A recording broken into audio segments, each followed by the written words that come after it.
Kenapa Bapak manggil, Pak? Silakan duduk Gazi. Baik, Pak. Gazi, tadi saya lihat kamu bermain game di pelajaran sejarah. Apakah betul? Iya, Pak, bener, Pak. Kenapa emangnya, Pak? Mengapa kamu melakukan itu, Gazi? Pak, soalnya pas lagi pelajaran saya bosen nih, Pak. Makanya saya buka HP. Apakah hanya bermain game kamu bisa menghilangkan rasa bosan? Iya sih, Pak. Soalnya kan aku main game tuh emang tujuannya buat ngilangin bosen. Dan aku juga nggak tahu nih gimana sih cara aku ngilangin bosan aku sendiri. Soalnya gampang banget bosen sih, Pak, di kelas. Iya juga ya. Saya kalau jadi kamu pun pasti kalau merasa bosan main game. Tetapi ada nggak sih alternatif lain untuk menghilangkan rasa bosan di saat belajar di kelas itu selain bermain game? Kalau dari saya pribadi sih, Pak, saya nggak tahu sih, Pak. Soalnya kan saya juga bingung mau ngapain lagi kalau nggak main game. Kadang tuh dengerin penjelasan guru kan nggak blank gitu. Ya udah, saya ngerjain apa ya? Ngerjain aja yang saya bisa aja dengan cara saya main game, Pak.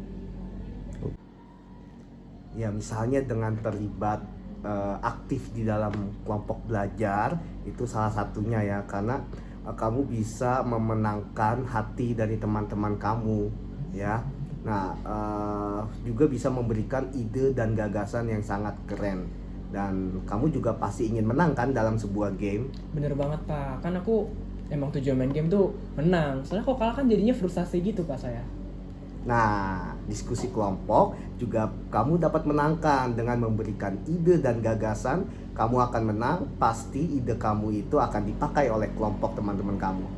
Iya juga sih, Pak. Pasti ada kesenangan tersendiri kita nih kalau misalnya kita bisa nyantumin ide yang bagus dan ide itu dipakai buat kelompok kita, Pak. Sudah berapa kali kamu main game saat jam pelajaran? Waduh, kalau main game pas pelajaran kayaknya saya sering deh, Pak.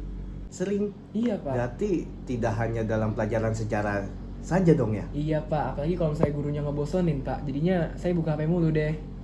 Oke, berbuat salah itu memang tidak apa-apa, Gazi. Setiap manusia pasti tidak luput dari kesalahan. Pun dengan saya yang pernah juga melakukan kesalahan. Namun saat saya sadari kalau saya itu bisa menang di kelas sama seperti halnya main game, pasti saya juga akan main game. Tetapi bedanya saya akan menggunakan waktu ketika istirahat, bukan di saat jam pelajaran.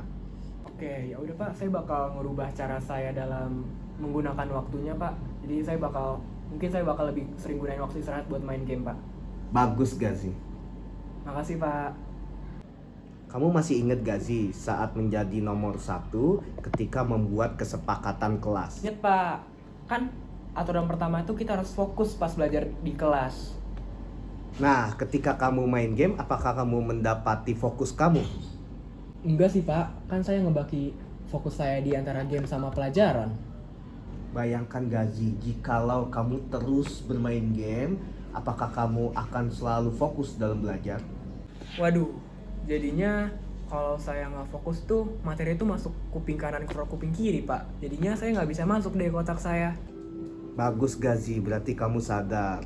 Lantas, apa yang bisa kamu lakukan supaya kamu bisa fokus dan tidak bermain handphone di saat rasa bosan?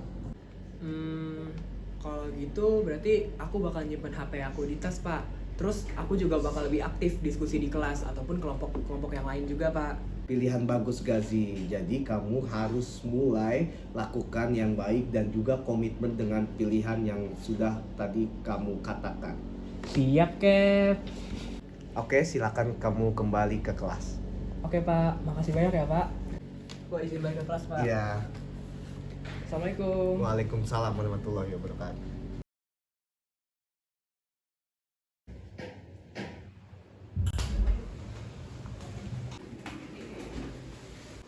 Hai Ciki.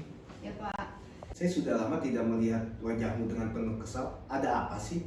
saya lagi kesel banget Pak sama Panji, dia gangguin saya terus. Akhirnya yaudah tadi saya marahin, saya bentak-bentak depan kelas. Oh alah, pantas saja. Saya pun kalau jadi kamu pun pasti akan marah kalau digangguin terus sama Panji. Lantas ketika Panji gangguin kamu langsung melakukan apa? Ya saya bentak dia lah Pak, saya tunjuk-tunjuk muka dia.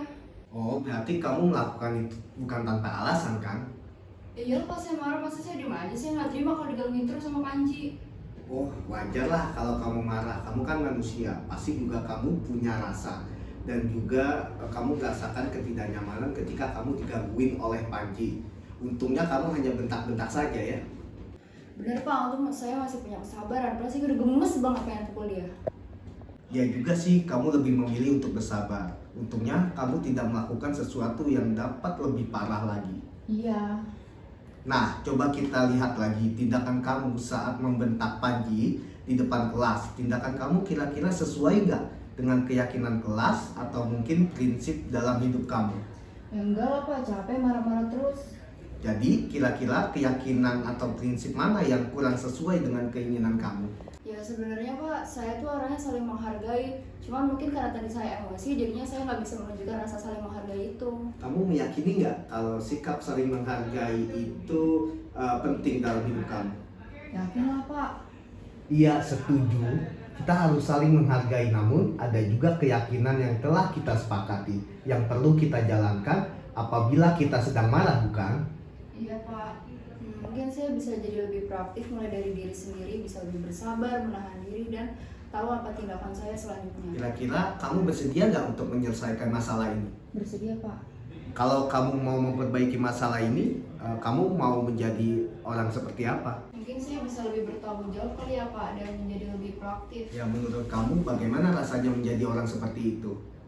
Ya nyaman sih Pak, bisa jadi lebih bersabar dan mampu menahan diri, serta jadi proaktif juga. Baiklah kalau begitu.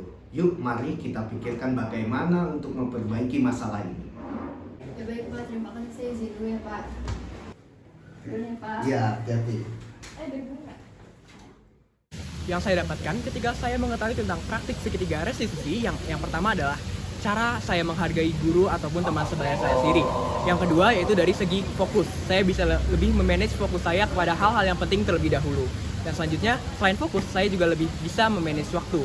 Di mana waktu saya belajar, waktu saya bermain, dan waktu lainnya.